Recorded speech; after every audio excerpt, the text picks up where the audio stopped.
Mes pas m'ont conduit ici, où pour la dernière fois nous partageâmes la même sève de vie.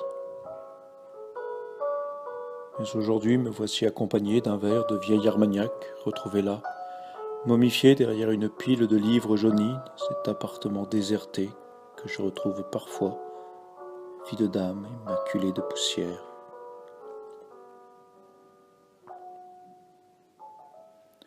Une image apparaît partout en filigrane, sur les tentures surannées comme sur les abat-jours que je n'ose plus tenir allumés, de peur que tu me vois pleurer.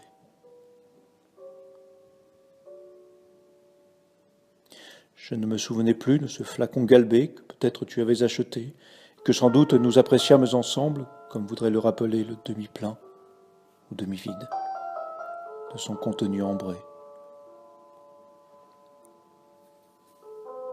Nous en avons tellement dégusté ensemble au long de nos soirées partagées, ici ou là, poussés comme chaque fois au gré des vents de la Providence qui nous guidaient, parfois portés sur la douce barque de Marie, plus souvent ballottés par les tempêtes de ma vie. Tout est si loin que je me demande aujourd'hui si tu ne fus pas un rêve. Je voulais ce soir enfin te parler, te dire tout ce que je n'ai pas eu le temps de te confier, de t'avouer, et que depuis 20 ans maintenant je retiens encore en moi, non pour te le cacher, mais pour mieux te le partager, quand j'aurai le temps.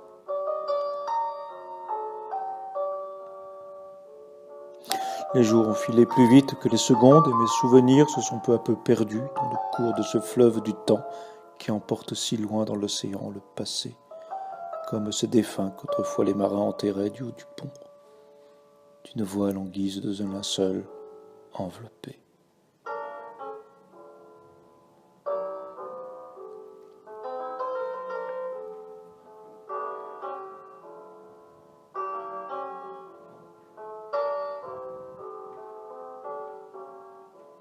Je te disais souvent que la vie s'oublie avec le temps.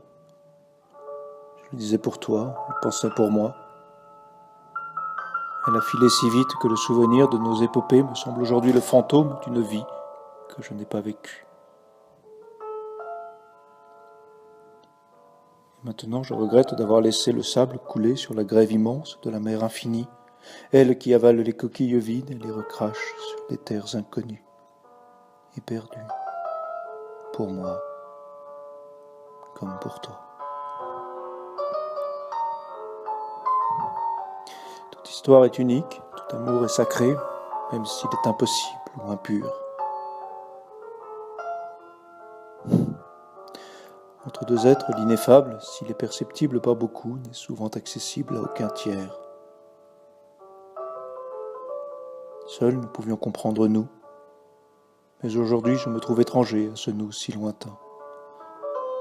Ces contours se sont tellement évaporés qu'il ne reste d'eux que la cicatrice toujours rouge de nos vies arrachées. Même lancer tous mes sens à la poursuite des effluves de notre passé commun ne redonne aucun frémissement de vie à cette histoire unique qui pourtant fut la nôtre.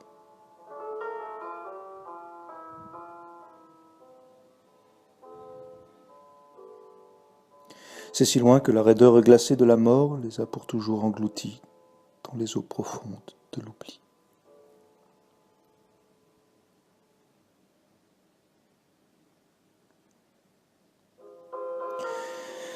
Il ne reste qu'un vague vide, un réflexe parfois pour me retourner, te proposer un cognac, te partager une émotion, te rapporter un cadeau de mes voyages,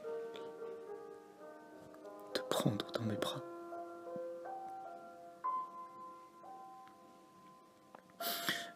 Mais avec le temps, ces élans eux-mêmes se sont évaporés, ne laissant qu'une demi-part en suspens.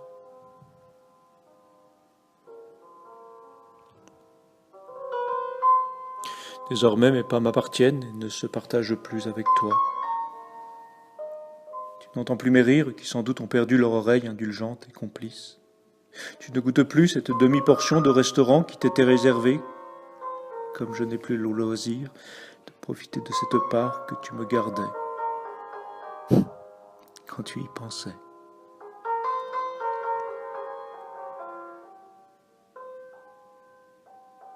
Tes yeux ne m'ont pas vu vieillir, comme les miens n'auront plus le loisir de voir tes rides avec l'âge dessiner la sagesse sur ton visage. Je porterai seul le fardeau de la vie, plus lourd de ta part, mais allégé de la mienne. Mon épaule ne te soutient plus, et je bois ta pressant tout seul.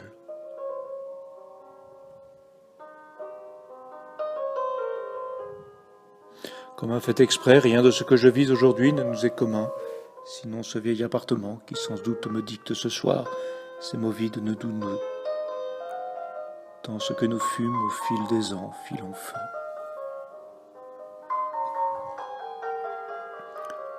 Pour moi, tu es figé dans ton être liquéfié, il y a 20 ans.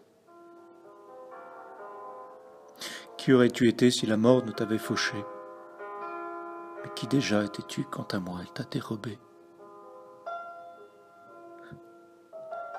Souvenir diffus d'un sourire, je n'ai plus même le son de ta voix dans mon oreille qui chaque jour pourtant t'écoutait pleine d'émoi. Tout cela est si loin que mon dessein de t'écrire outre-tombe est vain. Tu n'appartiens plus à mon présent comme si tu n'avais jamais été dans mon passé. À l'occasion d'un voyage, tu surgis du fin fond du néant, dans une mandorle obscure qui a perdu l'exactitude des traits de ce visage que naguère je regardais rire et pleurer en tes mains.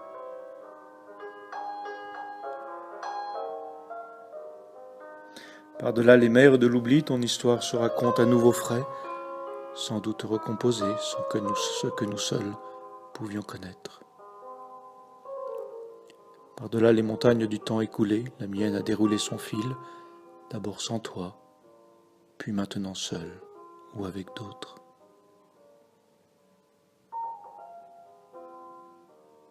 Rien de mon aujourd'hui ne ressemble à l'hier que nous partagions. Si le fauve marin dont un jour j'eus la vision qu'il te dévorerait, te recrachait, il te faudrait réapprendre à me connaître, me réapprivoiser comme le petit prince, le renard.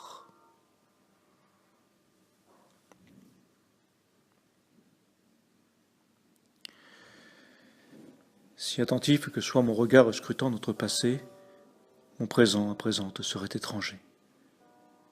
À suivre le fil qui tisse aujourd'hui ma vie, je n'ai pas vu qu'il détricotait celui qui autrefois unissait nos âmes. Tout est si différent. Mes pas suivent d'autres routes. Mes pieds se sont habitués à d'autres choses. Mes dîners ont trouvé d'autres convives et mon office de nouveaux partenaires. Si ton naufrage a d'abord laissé un vide au port où j'avais pris l'habitude de te garder cette place qu'aucun autre ne pouvait tenir, tu ne trouverais pas aujourd'hui une bite pour amarrer ton vieux navire à présent mal dimensionné, pour l'embarcadère après ton départ rénové.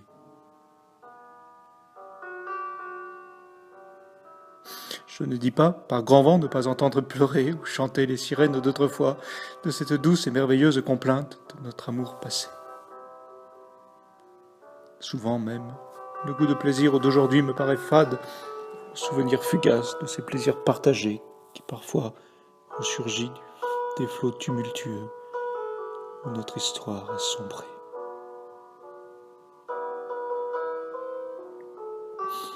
Évanescente réminiscence qui réchauffe un temps le cadavre de ce nous gorgé des eaux salées de l'amertume qui gît par le fond.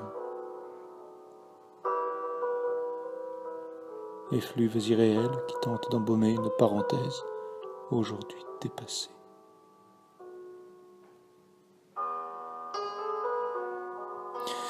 Si ta place reste vide dans mon cœur, elle a disparu dans ma vie. Sans être occupée par un autre ou une autre, elle n'est tout simplement plus. Trahison. Quand la mort vous frappe si près, il ne vous reste guère qu'à suivre la faucheuse ou la laisser sur place pour aller cultiver d'autres champs de vie et d'espérance.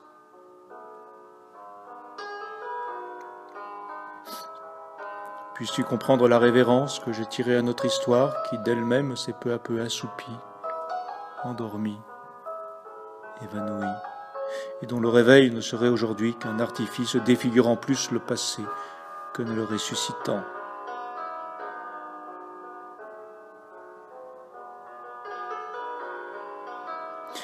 Il restera bien d'escale en escale quelques gorgées de cognac ou de pachrink pour me tirer les larmes qui ne font que somnoler dans cette cale de mon cœur à jamais vide que tu as pour toujours déserté. Ils seront comme à chaque fois cette dernière embrassade qui, nous unissant, faisait de nous deux êtres en un, à nul autre pareil.